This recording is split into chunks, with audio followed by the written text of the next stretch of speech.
Good morning again. Sequence series GP हमारी ख़त्म हो गई थी। पहली एक्सरसाइज फिबोनाची सीक्वेंस भी हो गई थी। आज मैं कुछ अच्छे क्वेश्चन, जितने भी अच्छे क्वेश्चन हैं मिसलेनियस के, वो सब डिस्कस करने वाले हैं। चलिए बिना टाइम वेस्ट किए स्टार्ट करते हैं। बहुत बढ़िया क्वेश्चन है। एग्जाम्पल 14 लिखा है ABCD और P are different real numbers हैं और मुझे ये चीज़ गिवन है ना। तो मैंने क्या किया, मैंने इस पी स्क्वायर की अंदर मल्टीप्लाई कर दी, पी की अंदर मल्टीप्लाई कर दी, तो ये हो जाएगा a square p square plus b square p square plus c square p square minus 2AB P minus 2BC P और माइनस 2CD P और plus b square plus c square plus d square, right. अब मैंने इसकी 3 pair बना लिए जी। मैंने एक तो पेयर लिया ये वाला और ये वाला, एक लिया मैंने ये वाला और ये वाला, और एक ले लिया मैंने ये वाला और ये वाला। चलिए जी, तो पहला पैकेट में ले लिया मैंने a square p square plus b square minus 2AB P, फिर ले लिया मैंने b square p square plus c square minus 2BC P, फिर ले लिया c square p square plus d square minus 2BC D P।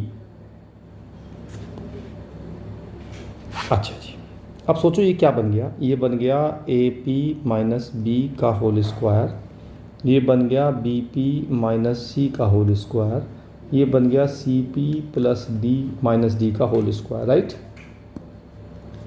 और ये हमें less than equal to 0 given है। अच्छा, हमने अब तक ये पढ़ा है कि जब भी हम 2 या 3 या एक परफेक्ट स्क्वायर को ऐड करते हैं तो वो वैल्यू हमेशा ग्रेटर देन इक्वल टू 0 आती है, ठीक है। अब ये 2 इक्वेशन हो गई और दोनों कॉन्ट्राडिक्टरी हैं। मतलब मैं आपसे कहूँ एक नंबर है x, वो ग्रेटर देन इक्वल टू 0 भी है और वही number x less than equal to 0 भी है, तो आप इन दोनों इक्वेशंस को देख के क्या कहोगे? भाई मैं तो ये कहूँगा कि भाई x इक्वल टू 0 है। क्यों कहा मैंने ऐसा? क्योंकि ये कह रहा है कि x या तो 0 है या 0 से बड़ा है, और ये कह रहा है या तो x 0 है या 0 से छोटा है। अब 0 से बड़ा और 0 से छोटा तो एक साथ हो ही नहीं सकता, इसलिए x मेरा 0 हो गया। अब सपोज़ करो इस पूरे को आपने x मान लिया, तो ये तो हमें गिवन है, और कोई भी परफेक्ट स्क्वायर मतलब ये हमें पता है कि होता है। तो इन दोनों को देख के मुझे क्या पता चलेगा कि जी, मुझे ये पता चलेगा कि इन तीनों का सम जो है वो इक्वल टू 0 है। और जब परफेक्ट स्क्वायर, आपको पता है किसी भी परफेक्ट स्क्वायर की मिनिमम वैल्यू 0 होती है, तो अगर इन तीनों का सम 0 है तो ये तीनों अलग अलग ही 0 हो सकते हैं और कोई कंडीशन नहीं बनेगी। तो इससे P आ गया मेरा B/A, इससे P आ गया मेरा C/B, इससे P आ गया मेरा D/C। अब तीनों P इक्वल होंगे, इसका मतलब B/A is equal to C/B is equal to D/C। इन तीनों से क्या पता चल रहा है आपको कि ABCD आर इन GP, क्योंकि रेशो इक्वल आ गया, और रेशो इक्वल आ गया तभी तो वो AP में होंगी, वो GP में होंगी। बात समझ में आई? बढ़िया क्वेश्चन था। अगला क्वेश्चन लेते हैं। अगला क्वेश्चन ये है कि मुझे F1 दे रखा है और मुझे दे रखा है fx plus y is equal to fx into fy, और मुझे समेशन दे रखा है x की वैल्यू 1 से लेके n तक और इसका 120। चलो पहले हम इसको पकड़ते हैं। F1 मेरा 3 है और मुझे दे रखा है fx plus y is equal to fx into fy। तो पहले मैंने क्या किया, मैंने x की जगह 1 और y की जगह 1 रखा, तो ये आ गया f1 plus 1 is equal to f1 into f1। f1 plus 1 2 होता है और f1 मुझे 3 गिवन है, 3 इंटू 3 9 आ गया। अब मैंने x को 1 रखा, y को 2 रखा, तो f1 plus 2 is equal to f1 into f2। तो F3 मेरा आ गया, F1 मेरा 3 दे रखा है, F2 9 है, 27 आ गया। एक बार और मैंने x को 2 रखा, y को 2 रखा, तो ये आ गया F2 + 2 = F2 × F2। तो F4 आ गया, F2 9 है और ये भी 9 है, ये आ गया 81। तो इसका मतलब क्या हुआ कि F1 3 है, F2 9 है, F3 27 है और F4 81 है, ब्ला ब्ला ब्ला। तो मुझे इन चारों टर्म से ये तो पता लग गया कि यार ये जीपी में है। अब आ जाइए, यहाँ पे हमें दे रखा है समेशन ऑफ x की वैल्यू 1 से n तक 120। इसका मतलब क्या हुआ? इसका मतलब ये हुआ F1 + F2 up to Fn का सम मुझे 120 गिवन है और मुझे n निकालना है। तो 3 + 9 + 27 ब्ला ब्ला ब्ला = 120। अब ये तो जीबी बन रही है, इसका सम लगा दिया a r⁻n - 1 अपॉन r-1 = 120। तो ये 2 रह गया, 2 इस पहले से काट देते हैं, 4। तो 3⁻n - 1 = 80, 3⁻n = 81, इसे कहते हैं 3⁴, n की वैल्यू 4 आ गई। ये मेरा आंसर आ गया। ठीक है, बात समझ में आई? कुछ नहीं करा मैंने, सिंपल सॉल्व किया। लिखा है फर्स्ट टर्म a है, यानी कि a की वैल्यू 1 है, and sum of the third and the fifth term is 90। Third term होती है AR², फिफ्थ टर्म होती है AR4 = 90। तो मैंने इसमें a की वैल्यू 1 पुट कर दी, तो आ गया r⁴ + r² = 90। तो मैंने क्या किया, r² को फिलहाल y मान लिया, तो ये हो गया y² + y - 90 = 0। इसकी मिडिल टर्म स्प्लिट हो रही है, 10y - 9y - 90 = 0। तो y + 10 और y - 9 = 0। y की दो वैल्यू आ गई, -10 और 9। मैंने y माना था r² को, इसका मतलब r² की दो वैल्यू आ गई, -10 और 9। किसी भी स्क्वायर की वैल्यू नेगेटिव नहीं हो सकती, इसका मतलब r² की जगह 9 आ गया, r की वैल्यू आ गई +-3। राइट?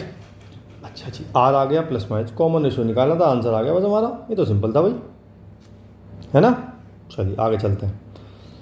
लिखा है sum of the 3 numbers are in GP. मैंने नंबर मान लिए a, AR और AR²। तो मुझे तीनों का सम दे रखा है 56। अब वो कहता है कि अगर मैं पहले में से 1 को माइनस करूं, दूसरे में से 7 को माइनस करूं, तीसरे में से 21 को माइनस करूं, तो क्या होगा? तो ये टर्म बन जाएंगी अर्थमेटिक प्रोग्रेशन। अब अर्थमेटिक प्रोग्रेशन में कंडीशन क्या होती है? जब भी 3 टर्म, यानी कि अगर मुझे x, y, z AP में गिवन है, तो कंडीशन होती है 2y = x + z। मतलब first term plus third term = twice of second term. रख देता हूँ मैं, तो first term plus third term = twice of second term. Right? इसे सॉल्व कर लेते हैं। a + AR² - 22 = 2AR - 14। तो a + AR² - 2AR = इसको धर ले गए, ये आ गया 8। Now this is equation 1 and this is equation 2। मैं क्या करता हूँ, दोनों इक्वेशंस को आपस में डिवाइड कर देता हूँ। तो मैंने इसमें से कॉमन ले लिया a, इसमें से भी कॉमन आ रहा है a, ये आ गया 56/8, 8 7 जा 56। ए से ए कट गया। अब कर दिया मैंने क्रॉस मल्टीप्लाई, यानी कि 1 + r + r² = 7 + 7r² - 14r। ये आ गया 6r² और -15r और +6 = 0। अब इसकी मिडिल टर्म स्प्लिट 12 और 3, तो 6r² + -12r +-r +6 = 0, 3। अब इसमें से कॉमन लेंगे और इसमें से कॉमन लेंगे, तो 6r, r - 2 - 3r - 2 = 0। तो r - 2 और 6r - 3 = 0। तो r की दो वैल्यू आ गई, 2 और 1/2। ठीक है? अच्छा, अगर मैं r को 2 लेता हूँ, यहाँ ले लेता हूँ मैं, अगर मैं r को 2 लेता हूँ और वैल्यू में r की यहाँ पुट कर दूँ, तो a + 2a + 4a = 56। 4 2 6, 7a = 56। a की वैल्यू आ गई 8। अगर ए 8 आ गया और आर 2 आ गया तो मैंने वैल्यू पुट कर दी, 3 नंबर आ गए मेरे पास, 3 नंबर आ गए 8, 16 और 32। ठीक है, ये पहला केस। अगर मैं आर को 1/2 लेता हूँ और आर को 1/2 यहाँ पुट करता हूँ दोबारा से, तो मेरा आ जाएगा a plus a upon 2 plus a upon 4 is equal to 56। इसका एलसीएम ले लेंगे, 4a plus 2a plus a is equal to 56। इससे जो a की वैल्यू आएगी ये आ गए 7, 32 आ जाएगी। जब मैं 32 पुट करूँगा a की वैल्यू और r की जगह 1/2 पुट करूँगा तो नंबर आ जाएंगे 32, 16 और 8। तो बेसिकली नंबर सेम आने, बस उनका सीक्वेंस चेंज हो जाना है। नंबर यहाँ भी यही आए और नंबर मेरे यहाँ भी यही आए। अगर मैंने r को 2 लिया तो नंबर आएंगे इंक्रीजिंग ऑर्डर में, और जब मैंने r को 1/2 लिया तब आएंगे डिक्रीजिंग ऑर्डर में। Right, got it. बढ़िया क्वेश्चन था। इसमें AP का कंसेप्ट था जो आपको नहीं पता था, तो ये आप नोट कर लीजिएगा कहीं पे। ऑलराइट, चलिए आगे चलते हैं।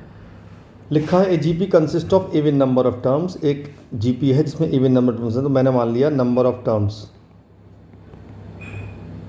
2n मान लिया। मेरी जीबी बन गई ए r square a r cube blah blah blah blah blah blah, last में आएगी ए आर की पावर 2n-1।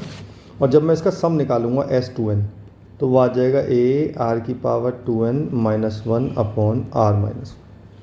करेक्ट, कोई डाउट यहाँ तक? गुड। नाउ अब वो कहता है if the sum of all terms is equal to sum of terms occupying odd places. अब मुझे निकालनी है कि जो टर्म्स ऑड प्लेसेस पे आ रही है, यानी कि कौन कौन सी। एक तो ये आ रही है, एक ये आ रही है, एक यहाँ आएगी, तो वो चीज़ बनेगी ए आर स्क्वायर ए आर 4 ब्ला ब्ला ब्ला ब्ला ब्ला, ये आएगी ए आर की पावर 2n-2। अब इसमें दो बात आपको याद रखनी है। पहली बात तो ये कि इसमें नंबर ऑफ़ टर्म्स कितनी है। इसमें नंबर ऑफ़ टर्म्स है n। क्यों n है कि अगर टोटल टर्म्स 2n थी, मैंने आधी आधी कर दी इवन ऑड, तो आधी n हो गई, आधी n हो गई, नंबर ऑफ़ टर्म्स n आ गई। और जो इसका r होगा, मतलब रेशो, मैं रेशो लिखता हूँ, r नहीं था, कन्फ्यूज होगा ना। जो इसका रेशो होगा वो होगा दिस अपॉन दिस, यानी कि r स्क्वायर। तो जो s ऑड वाले टर्म्स आएंगी, a तो a ही है, r की जगह r square, number of terms n upon r square -1। ठीक है। अब क्वेश्चन में कह रहा है कि सम ऑफ ऑल टर्म्स, यानी कि S2n जो है वो 5 टाइम्स हैं ऑड प्लेसेस के। इसका मतलब S2n is equal to 5 into S odd. दोनों वैल्यू पुट कर देते हैं। a r की power 2n-1 upon r-1 is equal to 5। अब देखो इसकी मल्टीप्लाई 2n से हो जाएगी, तो ये हो जाएगी a r की power 2n-1 upon r square -1। कुछ काट पीट देते हैं, ये इससे कट गया, ये इससे कट गया, now cross multiply r square -1 is equal to 5r-1। इसके factor r-1 into r+1 is equal to 5r-1, ये कट गया, r की वैल्यू आ गई 4। ठीक है, और हमें यही निकालनी। ठीक, अगला क्वेश्चन, ये पूरे चैप्टर का one of the best question, जो मैंने कल बताया था आपको 3 क्वेश्चन बढ़िया बढ़िया, ये उससे भी अच्छा क्वेश्चन है। चलिए, पहले कह रहा है वो S is the sum, P is the product and R is the sum of reciprocal of n terms of n G. पहले इसी बात कर लेते हैं भाई। देखो S तो उसने कहा है सीधा सीधा है कि जो n टर्म्स हैं GP की, उसका सम कह रहा है वो, ये हमें पता है a r की power n-1 upon r। Now what is P? P है इनका multiply, a into a r square blah blah blah A r की पावर n-1। तो इसमें मैंने लास्ट क्वेश्चन कराया था एक पिछले सेशन में, P स्क्वायर प्रूव करना था, तो वो सेम क्वेश्चन है। a हो गया n बार, r की वैल्यू आ जाएगी, पावर ऐड हो जाएंगी, तो ये n-1 तक। मैंने इसका सम निकाला था, आपको याद होगा, एक बार फिर निकाल लेता हूँ। n/2 a प्लस l, जो इसमें n है वो n-1 है, तो ये हो जाएगा n-1/2। a है 1 और l है n-1, तो ये आ गया था n-1/2। तो ये मैंने यहाँ पुट कर दिया, a की पावर n, r की पावर n इंटू n-1/2। फिर मैंने स्क्वायरिंग कर दी थी बोथ साइड, तो p स्क्वायर की वैल्यू आ गई थी a की पावर 2n, r की पावर n इंटू n-1। फिर मैंने n कॉमन ले लिया था, r की पावर। ये क्वेश्चन हम दोबारा मतलब एक बार कर चुके हैं यहाँ तक। ठीक है, तो ये हो गया P। Now what is R? R is the reciprocal of n terms. Basically R जो है वो हर एक टर्म का रेसिप्रोकल का सम है। अब जब किसी GP का रेसिप्रोकल करोगे तो वो भी GP बनेगी, बस उसमें क्या होगा, फर्स्ट टर्म जो होगी, लिख देता हूँ मैं, फर्स्ट टर्म तो होगी 1/a और R होगा 1/r। ठीक है, तो मैंने R की वैल्यू निकाल ली, सेम फॉर्म लगाया, a r की पावर n-1/r-1, r की जगह 1/r रख दिया मैंने। अब इसका एलसीएम ले लेते हैं जी, तो 1/a, इसका एलसीएम लेंगे r की पावर n, 1 - r की पावर n अपॉन इसका एलसीएम 1 - r/r। ठीक है, तो पहले मैं ऐसा करता हूँ कि देखो यहाँ पे जो है वो r की पावर n-1 है आ गया, और यहाँ पे आ गया 1 - r की पावर। तो पहले मैं यहाँ से और यहाँ से माइनस कॉमन ले लेता हूँ, तो r आ जाएगा 1/a। ये पावर यहाँ माइनस हो जाएगी, तो मैंने माइनस कॉमन लिया यहाँ से और माइनस कॉमन लिया यहाँ से, है ना। और ये जो r-1 पावर आई वो नीचे आएगी r की पावर n-1। ये आ गया r। अब मुझे प्रूव क्या करना है जी, मुझे प्रूव करना है p² r की power n is equal to s की पावर n, यानी p² r की power n is equal to s की पावर n। तो मैंने छोटा चेंज किया, मैं r की पावर n को नीचे ले गया, तो p² आ गया s/r होल पावर n। बस अब मैंने वैल्यू पुट कर दी, s की वैल्यू थी a r की पावर n-1/r-1, और r की वैल्यू आई थी r की power n-1 upon a r1-1 into r की पावर n-1, और होल पावर n चल रही है। देखो कितना आसान हो गया, ये पूरा इससे कट गया, ये पूरा इससे कट गया, ये इधर मल्टीप्लाई हो जाएगा और ये पहुंच जाएगा ऊपर, तो ये बन जाएगा a² r की पावर n-1 की पावर n। तो ये आया। अब देखो ध्यान से देखो, मैंने p² क्या लिखा था, देखो यही सेम लिखा था ना, और ये मेरा p² आ गया, हैंस प्रूव्ड। बढ़िया क्वेश्चन, ठीक है। चलिए जी अगला क्वेश्चन। जब तक आप ये क्वेश्चन दोबारा अपने आप नहीं करोगे तब तक क्वेश्चन नहीं आने के। ये मत सोचना कि मैंने कर लिए तो आ गए ना, बिल्कुल नहीं आने के, जब तक खुद नहीं करोगे तब तक नहीं आएंगे। अगला है ABCD मुझे GP में गिवन है और मुझे प्रूव करना है कि ये ABCD ये GP में है। तो मैंने A को तो रहने दिया A, B को मान लिया AR, C को मान लिया AR² और D को मान लिया AR3, और मैंने इन तीनों में पुट कर दिया। तो A की पावर n प्लस AR की पावर होल n, ये हो जाएगा AR की power whole n plus AR² की पावर n, और ये हो जाएगा AR² की पावर n प्लस AR³ की पावर n। इसे खोल देते हैं पहले। तो पहले में से an कॉमन आ रहा है 1 प्लस r की पावर n, दूसरे में से an कॉमन आ रहा है और rn भी कॉमन आ रहा है 1 प्लस r की पावर n, तीसरे में से an कॉमन आना है, r की पावर 2n कॉमन आ रहा है 1 प्लस r की पावर n। ये तीन टर्म आ गए। अब मुझे ये तीनों टर्म GP में प्रूव करनी है, तो मैंने क्या किया, फर्स्ट इंटू थर्ड किया। मैंने बताया था आपको जब भी मुझे तीन टर्म GP में प्रूव करनी है तो मुझे प्रूव करना पड़ेगा x into z is equal to y²। मैं यही कर रहा हूँ। मैंने पहली टर्म ली an 1 प्लस r की पावर n इंटू दूसरी टर्म ली an r की पावर 2n 1 प्लस r की पावर n। तो क्या हो गया, ये दोनों मिलके a की पावर हो गई 2n, ये हो गई r की पावर 2n, और ये 1 प्लस r की पावर स्क्वायर। अब मुझे दिख रहा है कि यार ये 2 जो है तीनों में से कॉमन आ रहा है, तो ये आ गया an r की पावर n 1 प्लस r की पावर n होल स्क्वायर आ गया। तो ये था मेरा फर्स्ट टर्म इंटू मतलब x इंटू जेड, और देखो ये y था तो ये अपने आप y का स्क्वायर आ गया, हैंस प्रूव्ड। ठीक है, first term into third term is equal to second का स्क्वायर प्रूव करना होता है आपको। ओके, चलिए नेक्स्ट। बढ़िया क्वेश्चन ये भी लिखा है a and b are the roots of this equation, c and d are the roots of this equation. तो मैं लिख देता हूँ यहाँ पे माइनस, इसके रूट्स हैं a और b, और एक इक्वेशन है x² minus 12x plus q, इसके रूट्स हैं c और d, और मुझे दिया हुआ है ABCD R इन GP। तो मैंने वही किया, a को तो मैंने a मान लिया, b को मान लिया मैंने AR, c को मान लिया AR², d को मान लिया AR3। अब अगर ये दोनों इसके रूट्स हैं तो मैंने 10th में पढ़ा था alpha plus beta is equal to minus b upon, याद है? तो a plus a r is equal to 3 आ गया और alpha into beta is equal to c upon a यानी कि p आ गया। इससे आ गया a r square plus a r cube is equal to 12 और a r square into a r cube is equal to q. ये बन गई मेरी 4 इक्वेशन।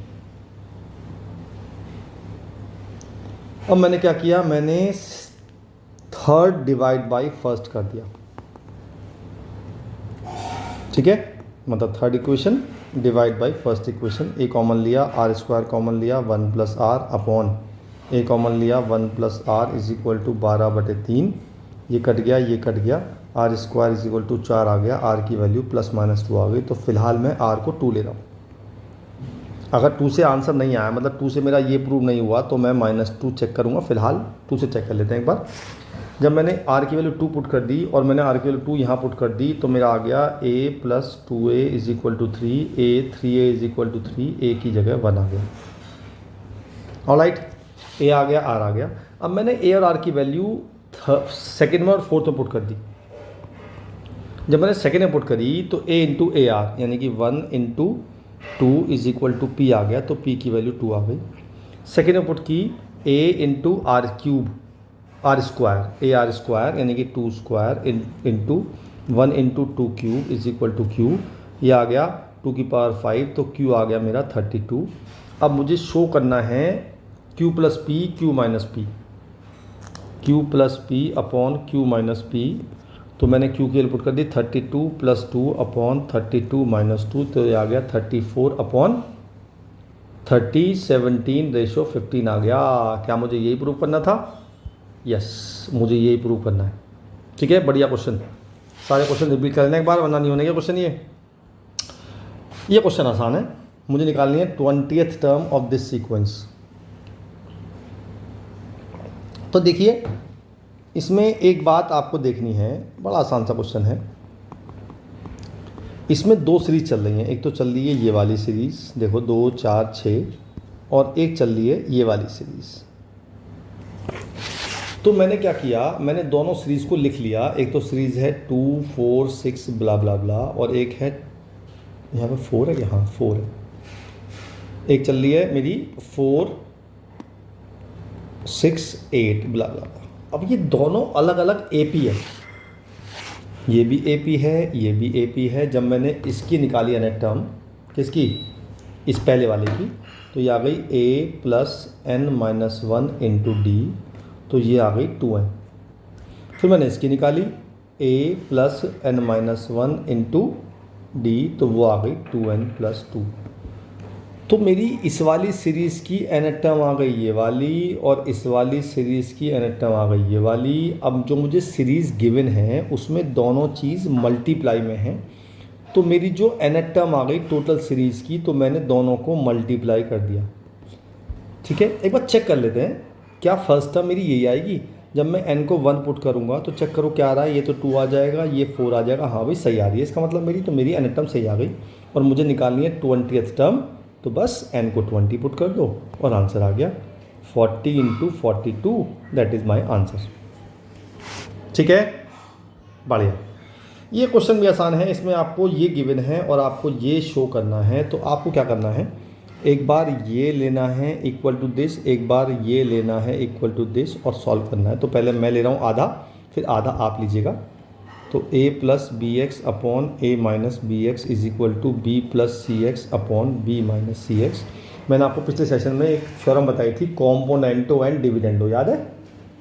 एक बार दोबारा रिपीट कर देता हूँ। अगर हमारे पास a/b is equal to c/d हो, तो numerator plus denominator upon numerator minus denominator हम दोनों तरफ कर सकते हैं। मैं ये यहाँ कर रहा हूँ।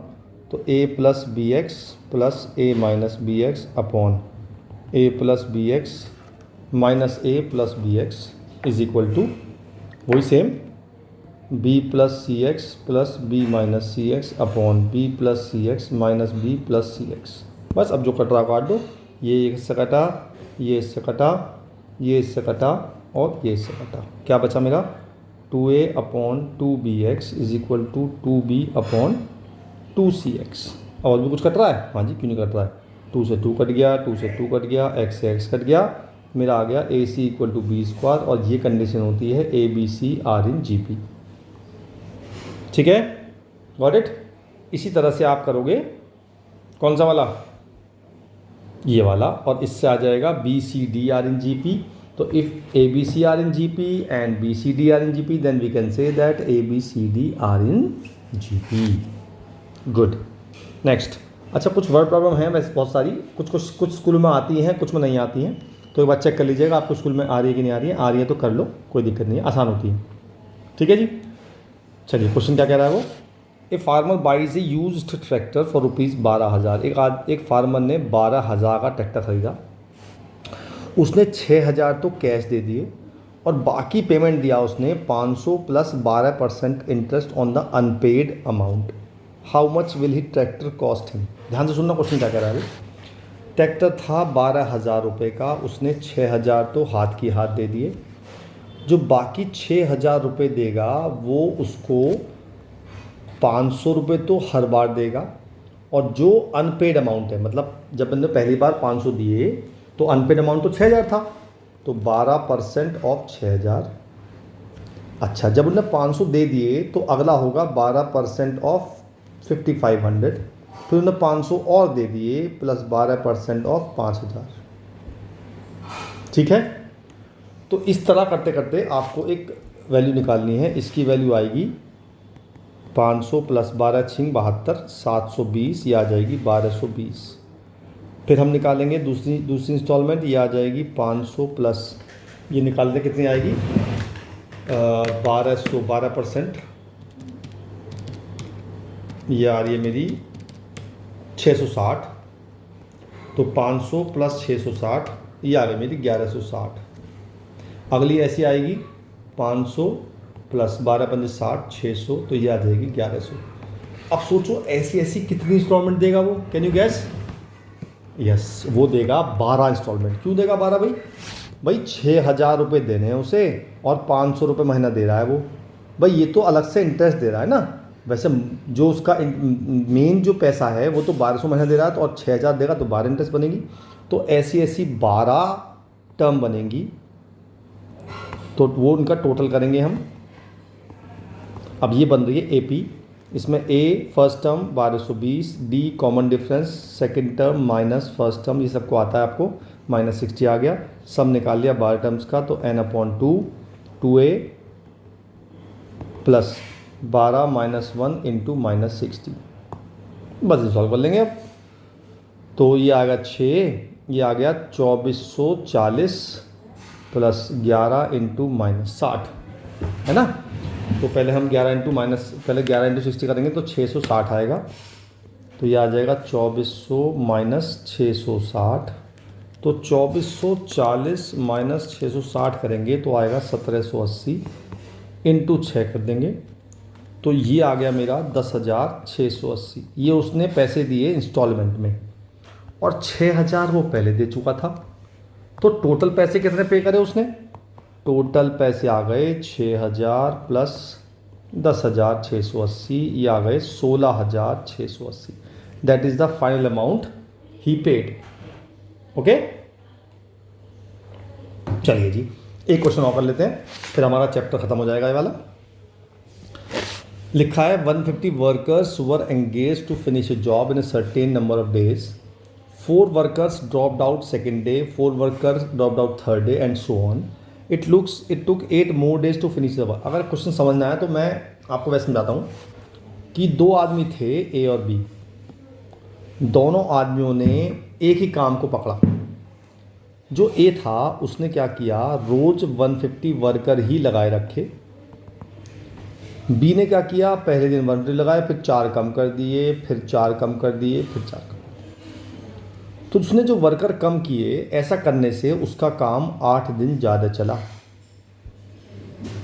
ठीक है, और मुझे निकालनी है final number day in which the work was completed. मुझे निकालना है कि जो 8 प्लस डेज आए ये कितने आए। तो अब आप ये सोचिए, पहले जब A और B ने एक ही काम लिया, तो जब काम एक होगा तो नंबर ऑफ वर्कर भी सेम होंगे। भाई एक काम तो एक उतने आदमी करेंगे। इसका मतलब ये हुआ जो इनका सम आएगा वही इनका सम आना चाहिए। तो मैंने मान लिया कि यहाँ तो लगे x डेज और यहाँ लगे x - 8 डेज, है ना। अच्छा, अब इनको सम करूँगा तो जब 150 को x माइनस 8 टाइम्स सम करूँगा तो x माइनस 8 ही आ जाएगा। जब मैं इनको सम करूँगा तो फॉर्मूला लगाऊंगा n की जगह x n/2 2a 2 into 150 plus x minus 1 d की वैल्यू आएगी दिस माइनस दिस यानी कि -4। बस अब आपको इससे निकालनी है x की वैल्यू निकाल लेते हैं। 150x minus 15 120 1200 is equal to 150x और ये इससे काट देते हैं 2 से, तो ये हो जाएगा माइनस के 2x² और प्लस के 2x। अब सबको एक तरफ ले आते हैं जी, है ना, क्वाड्रेटिक बन जाएगी। तो 2x², ये तो कट गया इससे यार, बहुत बढ़िया। तो ये हो गया 2x² और प्लस माइनस 2x और माइनस 1200 इज इक्वल टू 0। 2 भी कॉमन ले काट देते हैं तो x² minus x minus 600 is equal to 0। Factor कर लेंगे, 24 इंटू 25 600 होते हैं। तो x² minus 25x minus 24x minus 600 equal to 0। कुछ गड़बड़ लग रही है क्योंकि x², अच्छा यहाँ प्लस आएगा, अब ठीक है। तो इसमें से कॉमन लेंगे, इसमें से कॉमन लेंगे तो x माइनस 25 और x प्लस 24 आ जाएगा। तो x की 2 वैल्यू आ जाएंगी 25 और minus 24। x are the number of days so they can not be negative, तो इसको नेगलेक्ट कर देंगे तो मेरा आंसर आ जाएगा 25। ठीक है, चलिए। तो आपका ये पूरा चैप्टर सीक्वेंस सीरीज़ ख़त्म हो गया, मतलब 3 वीडियो में पूरा चैप्टर ख़त्म हो गया। बस आपको 3 वीडियो देखनी है, आपका पूरा चैप्टर ख़त्म। ओके, चलिए फिर मिलता हूँ किसी और टॉपिक के साथ। तब तक के लिए बाय बाय।